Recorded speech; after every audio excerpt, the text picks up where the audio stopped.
Margaret, I don't agree that all these immigrants or all these refugees have been properly vetted. In fact, we know that there are cases of people who allegedly were properly vetted and then were literally planning terrorist attacks on our country. That happened during the campaign, if you may remember. So clearly not all of these foreign nationals but there are have been properly 30,000 vetted. people in the pipeline, Afghan refugees. But my primary concern as the vice president, Margaret, is to look after the American people. And now that we know that we have vetting problems with a lot of these refugee programs, we absolutely cannot unleash thousands of unvetted people into our country. These people it's are not vetted. good. These people are vetted. Just like the guy who planned a terrorist attack in Oklahoma a few months ago, he was allegedly properly vetted. And many people in the media and the Democratic Party said that he was properly vetted. Clearly he wasn't. I don't want my children to share a neighborhood with people who are not properly vetted. And because I don't want it for my kids, I'm not going to force any other American citizens' kids to do that either.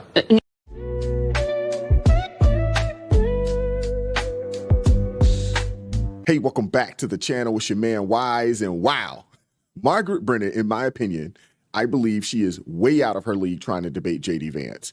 We've got a wild one to get into today. J.D. Vance just sat down and absolutely dismantled Margaret Brennan from CBS. And honestly, it was a thing of beauty. But here's the thing. Margaret, you're supposed to ask questions, not debate or argue with your guests. But no, she couldn't help herself. And J.D. made her regret it. Watching her flail while trying to justify the absurd logic of properly vetted terrorists and other topics, it's peak mainstream media nonsense. And here's the thing. This is exactly why the people can't stand mainstream media anymore. They're biased, hypocritical, and more interested in pushing their agenda than holding real conversations or asking the questions that the American people want to hear. Margaret is the perfect example of why trust in mainstream media is at an all-time low. Honestly, it's getting pretty embarrassing at this point. How is it not a crime for the media to be this bad at their job? Anyway, it's enough for me. We're going to dive into this, but before we do, make sure you like, share, subscribe to the channel, turn the notifications on so you never miss an upload. Roll the clip. Pete Hegseth, it was a tie. Bipartisan opposition, smallest margin since the job was created. You had to break that tie. If the nominee can't unite your party, how's he going to lead 3 million people? Well, look, I think Pete is a disruptor, and a lot of people don't like that disruption. But, Margaret, that disruption is incredibly necessary. If you think about all of those bipartisan massive votes, we have to ask ourselves, what did they get us? They got us a country where we fought many wars over the last 40 years but haven't won a war about as long as I've been alive. They've got us a military with a major recruitment crisis, a procurement price crisis that's totally dysfunctional, where we buy airplanes for billions and billions of dollars, terrible cost overruns, the delivery dates are always delayed. So we need a big change. Now, admittedly, there are people who don't like that big change, but it is necessary, and it's explicitly what Donald J. Trump ran on, and I think part of the reason why the American people elected him their 47th president. So the main objective is changing all of that, that it's going to be Pete Hegseth alone? I'd say the main problem the main thing that we want Pete Hegseth to do is to fix the problems at the Department of Defense. And unfortunately, there are many. We've gotten into way too many wars that we don't have a plan for winning. We've gotten into way too many misadventures that we shouldn't have got into in the very first place. And our procurement process, Margaret, is incredibly broken. We're in an era. Decisions. Well, of course, they're policy decisions, but they're also logistical and implementation decisions. If you look at where we are with the rise of artificial intelligence, with the rise of drone technology and drone warfare, we have to really, top to bottom, change the way that we fund the procurement of weapons, the way that we arm our troops. This is a major period of disruption, and we think Pete Hegseth is the guy to lead the job.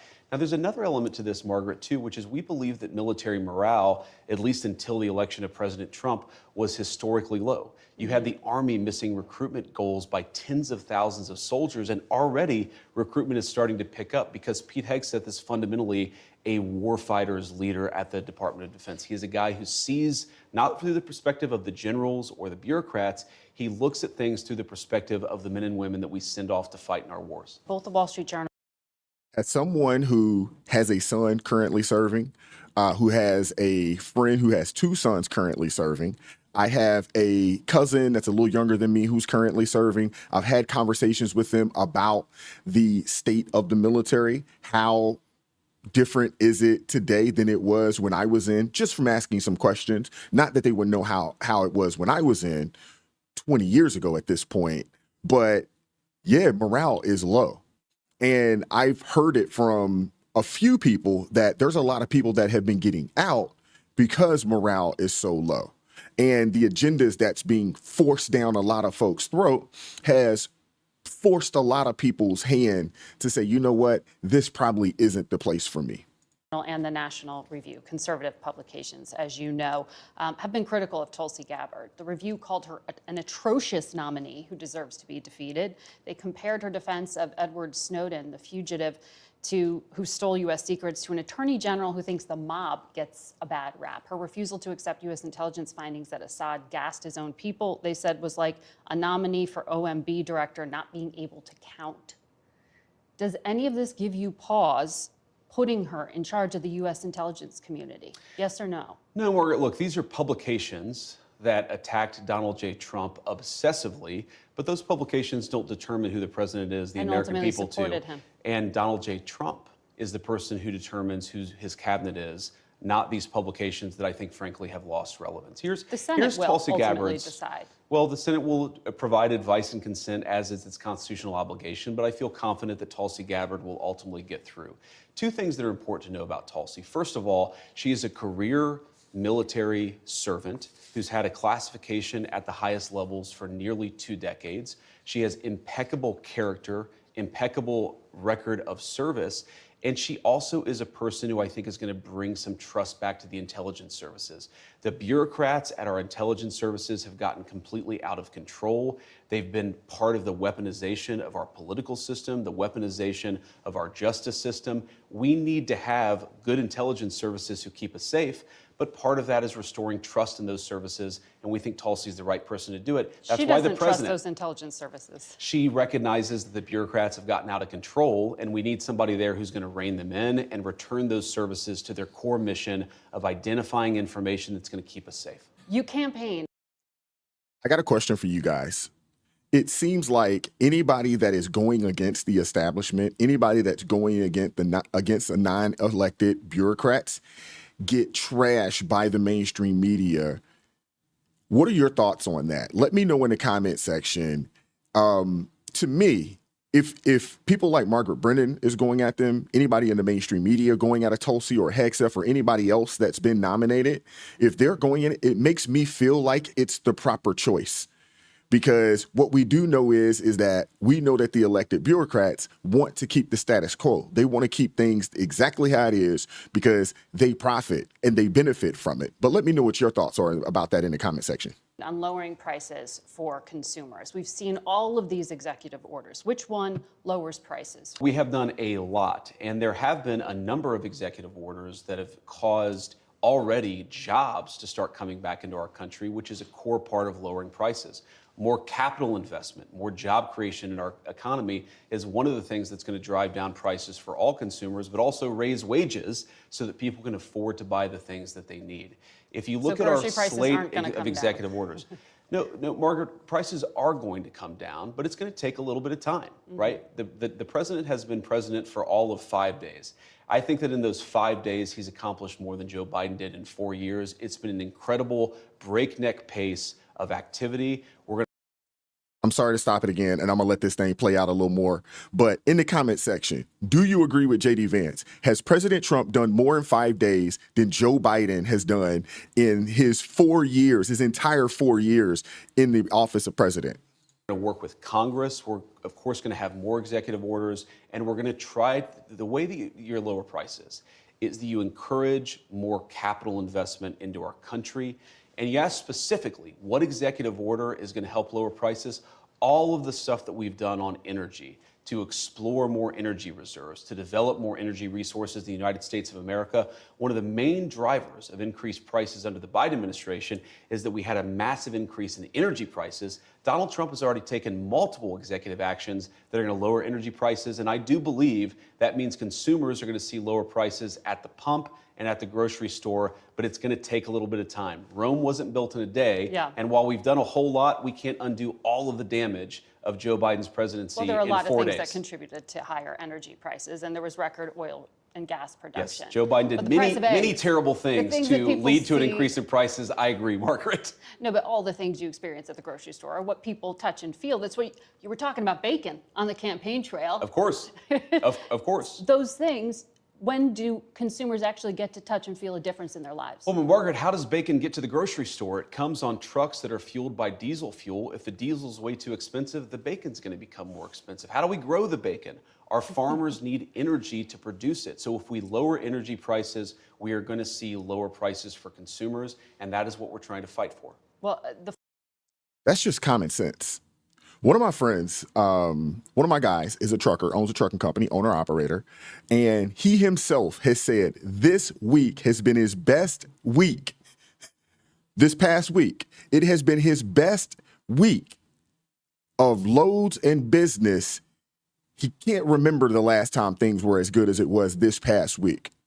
And what we do know is that when the diesel prices are high, the number one way that goods get shipped across the country is via these our trucks. The trucks use diesel. When the cost is high for diesel, that cost trickulates down to the consumers because the cost of each load costs more, so forth and so on. And all of that cost ultimately gets put at the feet of the consumer because no one's in business to not make money.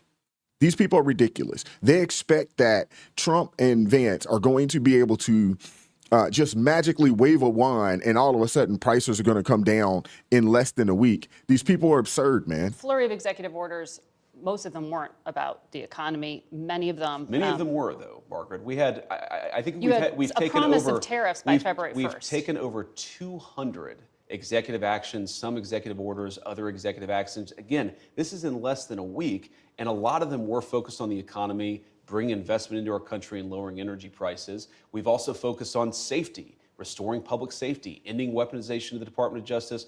We've done a lot. And I think the president is to be commended for actually coming in and doing something with this incredible mandate the American people gave him. He's not sitting in the Oval Office doing nothing. He's doing the American people's business, and I think they're going to see a lot of good effects from it. Well, a lot of these announcements have yet to take effect. Sure. The president did say he wants to do something with an executive order in relation to federal emergency response. He said he may reform or eliminate FEMA. Instead of sending emergency responders, he may start to send a percentage of money to states to take care of themselves. But, you know, FEMA has specialized expertise that some of these states just don't have Margaret, in their arsenal. And I wish how that they... will states who are lower income states, the Mississippis, the Kentuckys, the Alabamas, be able to do this for themselves without federal help? Well, the president, to be clear, is not saying we're going to leave anybody behind. He's saying that in the way that we administer these resources, some of which is coming from the federal level, some of which is coming from the state level, we've got to get the bureaucrats out of the way and get the aid to the people who need it most. But these Let's are the be first honest, responders. Margaret, you talk about the expertise from FEMA. FEMA in North Carolina, in California, in Florida with some of the hurricanes has often been a disaster. And it's not because we don't have good people at FEMA, it's because bureaucratic red tape and garbage prevents the rapid deployment of resources to the people who need it most. But the states are now going to have to do this themselves? The president is trying to encourage us to reform the way that we deliver emergency response in a way that gets resources to the people who need it. So don't take him literally, No, is what you're saying. We should take the president at his word that FEMA needs desperate reform because it does. Margaret, when I went to North Carolina as VP-elect, but before we were sworn in, people would talk about how FEMA would get resources, food, medicine, water to a warehouse, but then would have no plan to get it from the warehouse to the people in the mountains who were literally starving and thirsting to death. We can do so much better, and under Donald Trump's leadership, we will. But they work with the state and local officials. They often don't work now well it's enough. And again, that's going not to be on because the state of and local officials? No, the FEMA management officials don't work well enough with the state and local officials to get resources to the people who need it.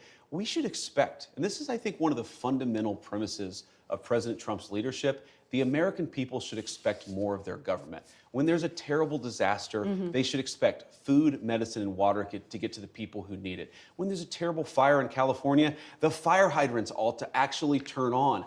I am sick of the American people having such low expectations for their government. They should demand more of us because this is the greatest country in the world, and that's what Donald Trump's leadership promises to bring back. So still count on the federal government, but watch that space. Let me ask you about another area that you campaigned on quite a lot, and there was a flurry of activity on, and that has to do with immigration. Sure.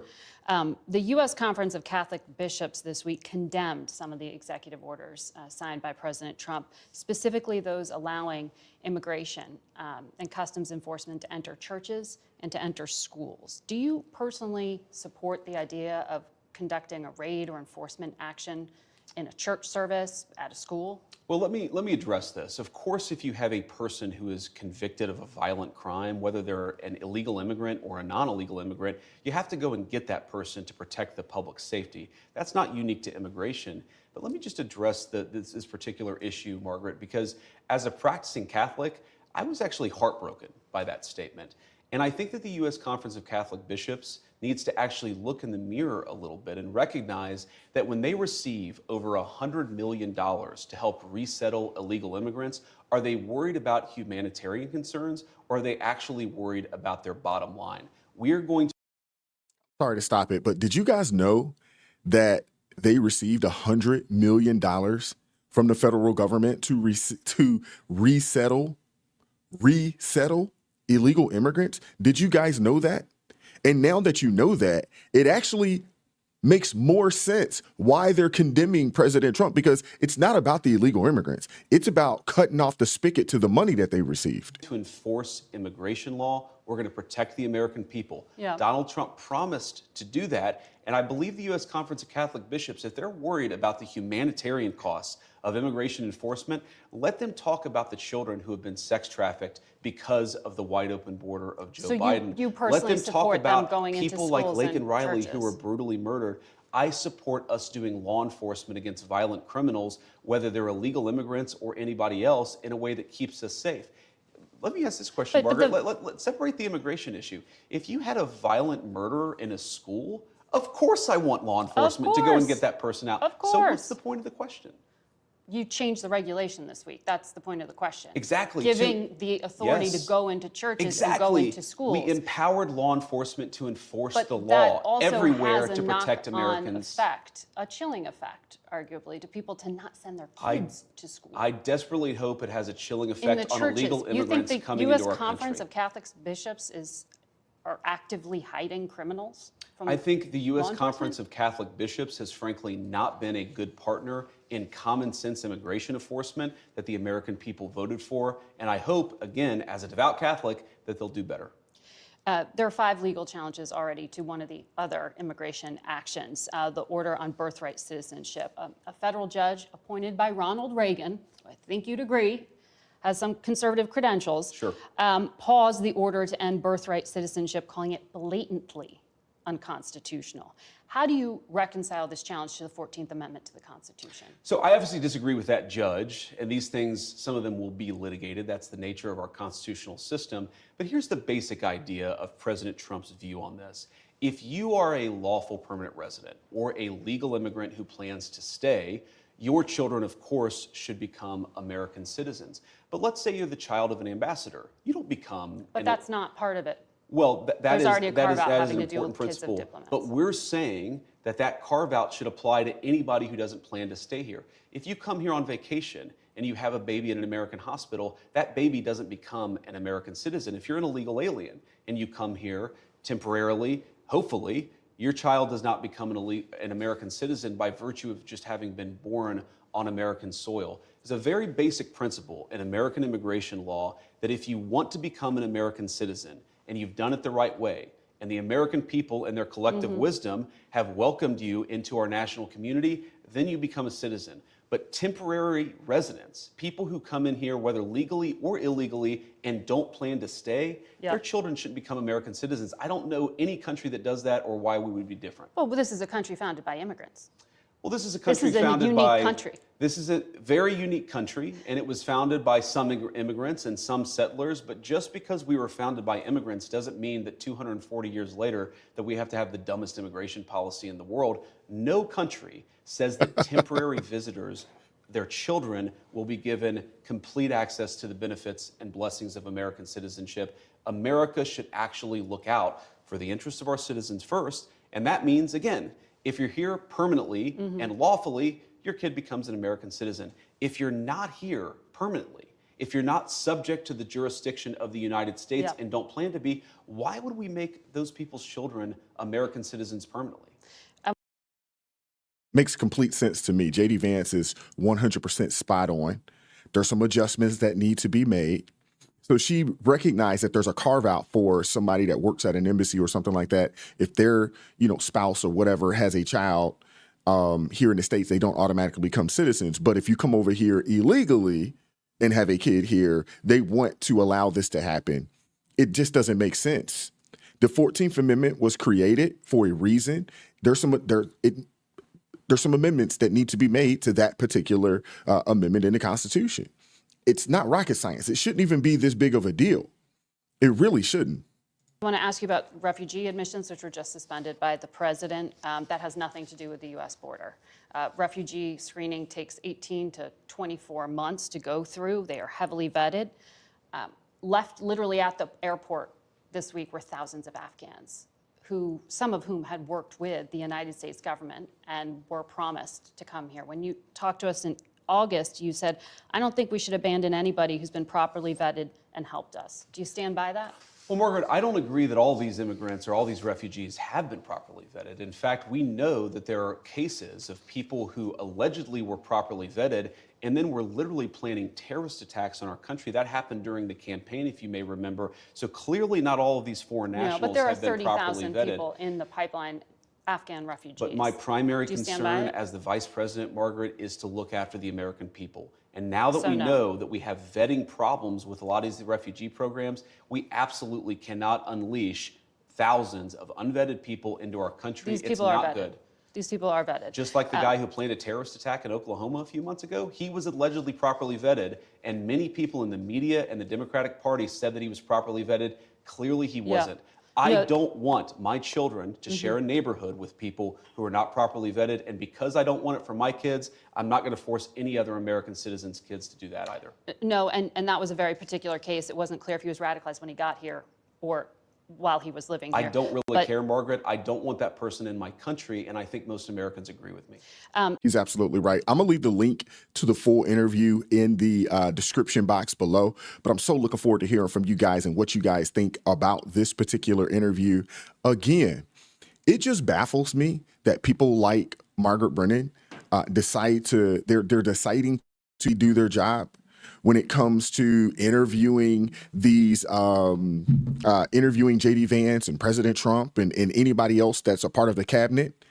When it's a conservative or a Republican individual, they really put on their journalist hats. But when it came to President Joe Biden, when it came to Kamala Harris, when it comes to, anybody, any representative from the Democrat side of things, it's softball question after something that they can do to make these people look good and try to prop them up. That particular situation, what we just watched, it was supposed to be an interview, but it sounded like she wanted to debate him on every single topic. And it didn't really sound like a traditional interview. It was more of a debate, and she wanted to push back. And even in that last piece there, when she speaks on these folks not being properly vetted, and she's like, oh, they were vetted. How do you know that they were vetted when a person that was said to be vetted got caught in Oklahoma planning an attack on American citizens in America? And if it would have gone through, it would have come out that the government vetted and let someone in to attack its own people on American soil. Somebody is dropping the ball somewhere. Something is off. But let me know what you guys think about this in the comment section. JD Vance just put on a freaking masterclass on how to handle people like Margaret Brennan and others in the mainstream media. They've lost so much credibility. It's no wonder no one's really watching these people. It's no wonder. Goodness gracious, man. Like, share, subscribe to the channel. Turn on notifications on so you never miss an upload. Hey, I appreciate you guys supporting me. If you'd like to support the channel financially, join the ARP family, or you can buy your man a coffee. Link in the description box below. I appreciate everybody that has joined the ARP family, those that have joined the membership via Buy Me a Coffee, have supported the channel in that way. I really, really appreciate it. I do not take it for granted. Keep God first in your life. Stay prayed up. We'll catch up with you all next time. Peace.